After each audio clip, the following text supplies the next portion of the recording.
Hey YouTubers, it's good to have you back. Welcome to another episode of my biking obsession. Today I'm going to talk about your first gravel race, or maybe my first gravel race, or even event. I was actually watching some videos today of some people doing their first events, and I thought, oh man, if I had the chance to give them some advice, this is probably what I'd say. I think I've got it down to a few major areas. And each one of these areas could be a video on their own, but I thought I'd just top line it for you to give you a bit of a flavor. So first, when I think about gravel event or my first gravel race, whatever it is, these tips are really whether you want to win, whether you want to just place well, or whether you just want to get out with a whole bunch of people who are like-minded and have some fun. I think these tips apply for everybody.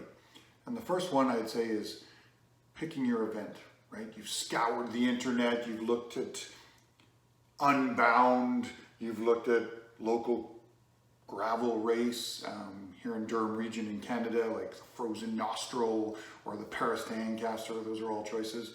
But make sure you spend some time looking at the different races and deciding for yourself, you know, do I want to go local? Should I go in Unbound as my first event? Probably not a good idea, but hey, to each his own. Everyone has a different personality and a different level of challenge, if you will. So think about researching your event. There's tons of information on the internet about a million different kinds of events, but get in there, get the vibe for it, figure out if it's something for you.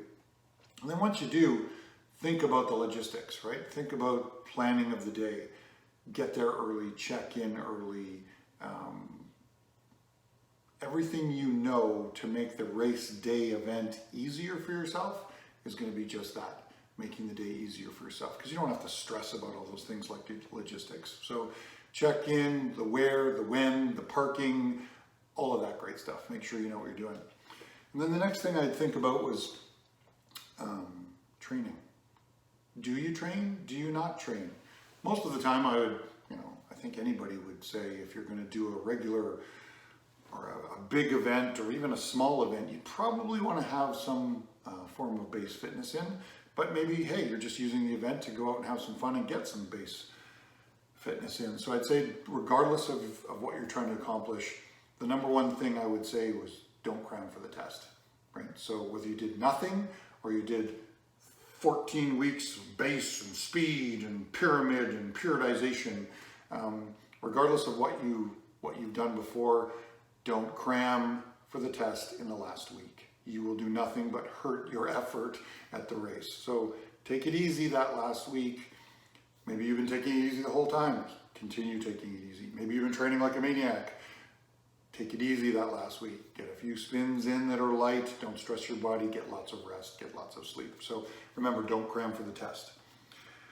Next, I'd say if you get the chance, if the event is close, go pre-ride it. And I don't mean the day before or a couple of days before. I mean weeks before. Get out there. If it's your local trails or local roads, even better, that's fantastic. But it does help to have an idea about how big that hill is, or how long and flat and exposed that section is, or how crazy that ditch you're going to have to run through is. So if you get a chance, get out there. And it also talks about helping you know in the race, and I'll talk about this later, where your effort's going to be spent, because you've only got so many big time efforts in you. So make sure you understand where you're going to have to make those efforts that make the most sense. So get out there and ride it if you can. Next, and this could be a whole video and maybe it will be, is your bike setup. So, when you've realized where you're going and what the course looks like, are you going to show up with a single speed fat bike? You could, if that's your version of fun, go for it. Maybe it's the hilliest 3,000 meters of climbing you're going to have in 70 kilometers, and you're up for that challenge. But if you're there to have some fun, a different kind of fun than single speed, you might want to check that you've got a little bit more than a 29 cassette on the back. Maybe you want some bigger gears. Maybe you want some smaller gears on the front. Maybe you want different kind of tires. If it's mostly road, you want that nice strip of smooth tire in the middle with little knobbies on the side so you can handle the gravel and the smooth road. Or maybe it's going to be chunky gravel, so you need a nice 45 mil tire with some grip on it. Maybe there's going to be some single track. So you want to go 650B with even wider tires. But definitely once you know the course, you can figure out the tires, you can figure out the gears, you can figure out your food and water too, right? Like, how do I carry that on the bike? Do I need a frame bag to put a ton of food in? Do I want easy accessible Camelbacks with, or I mentioned a brand, but that's what I use, with chest accessible food pockets so I can do things on the bike? Or do I mind getting off and checking my pack, or if I'm wearing a fanny pack, if you will, or under the seat bag for my tools? Like, just plan out what you have on your bike and where you want it for the kind of event that you want. And then I'd say, the next thing I'd say is, before the race still, learn how to draft. I watched a video this morning of a gentleman in his first gravel race, and I don't know who it was, but he spent his entire time in the wind, and there was people all around him, and he stayed out front for, must have been 30, 40, 50, 60 minutes of an hour and a half race. And I just thought, wow, this guy's a stud. Like, he's pulling for other people. He refuses to make it easy for himself. And I just thought, man, if you haven't learned how to draft, whether it's on the road or in the gravel, it can save you a whole bunch of effort. And that just means you'll have effort to do the things that you want to do in the race, whether it's look around, whether it's hammer up a hill, whether it's go for a KOM, whether it's just making the whole event easier for yourself. If you learn how to draft really effectively, there's a ton of extra energy that you'll have to do the things that you love.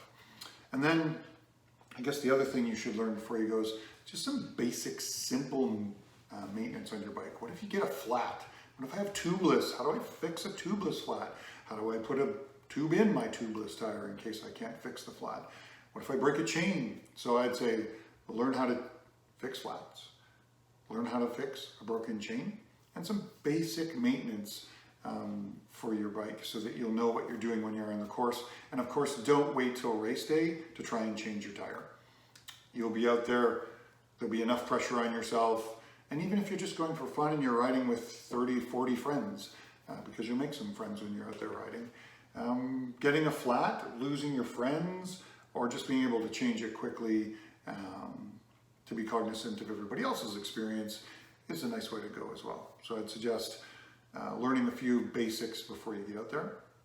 And then another sweet one is most gravel racing starting right now. It's spring. You don't know if you're going to wake up in the morning to snow, or you're going to wake up in the morning to rain, or it's going to be a blue sky day and 12 degrees out.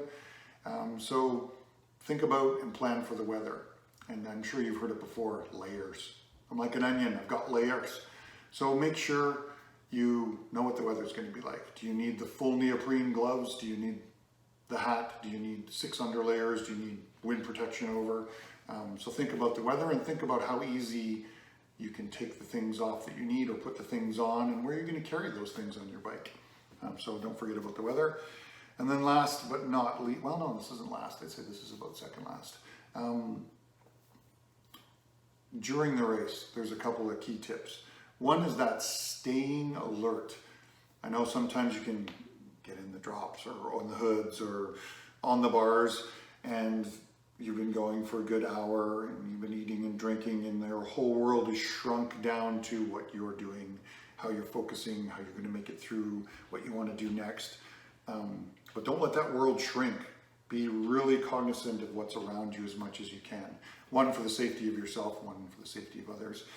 But not just for safety reasons, but if you get in that zone where you've droned out, you'll miss the opportunity again to have some fun and to save some energy too. Like, someone goes by or a group goes by, get on that train. Take their energy with you for a bit. Realize if you're sitting out in the wind that you could just be tucking behind that person that's just in front of you. You go to these giant group events, not just to be social and have fun with everybody, but as a giant group, you all benefit from riding together. So stay alert, because you'll pick opportunities to save energy, to save time, if time is your goal, or just to have some fun. Maybe there was that little berm in the corner and you were looking down and you didn't take the berm. So stay as alert as you can during the race. Don't drone out. What's the other one? Oh yeah, picking your effort. Are you gonna blow off the start line, 1,000 watts, get to the front as fast as you can, hammer, hammer, hammer, hammer, hammer, for the first 45 minutes, and then blow a fuse and try and regain back time lost, or just spend your time drooling on the side of the road while you try to recoup? Are you going to go even the entire race and have a different kind of experience? So think about the experience you want to have, and then think about the effort you're going to use. Try to be wise with your effort. Like they say in a lot of other videos, you've only got so many bullets to use, so many matches to burn. So know where you want to use those matches to have some fun. And then drink, eat, often, very often. If it's a long event, anything longer than an hour, I start eating at about 40 minutes every time, and then I eat every 20 minutes after that, and I'm always drinking. At least a 750 ml bottle every hour would be minimum for me. So think about it. It'll definitely change your experience on the longer events. You'll get past the 3 or 4 hour mark, and you'll hit the wall often. So remember to keep eating and drinking. And then the last one I'd say, and it's always easy to say, have fun. Bring a positive attitude. Sure, easy to say, but we all go through those dark moments possibly in the race where we don't want to hear from anybody, and I don't really want to associate, just let me get through this.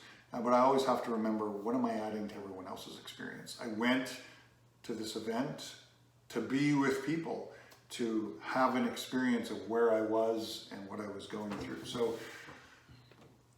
if you can positively add to other people's experience, why wouldn't you? That would be fantastic. And that's one of the aspects I love. I love, being positive with other people, helping other people while we go, pulling on the front sometimes, sitting in the draft sometimes.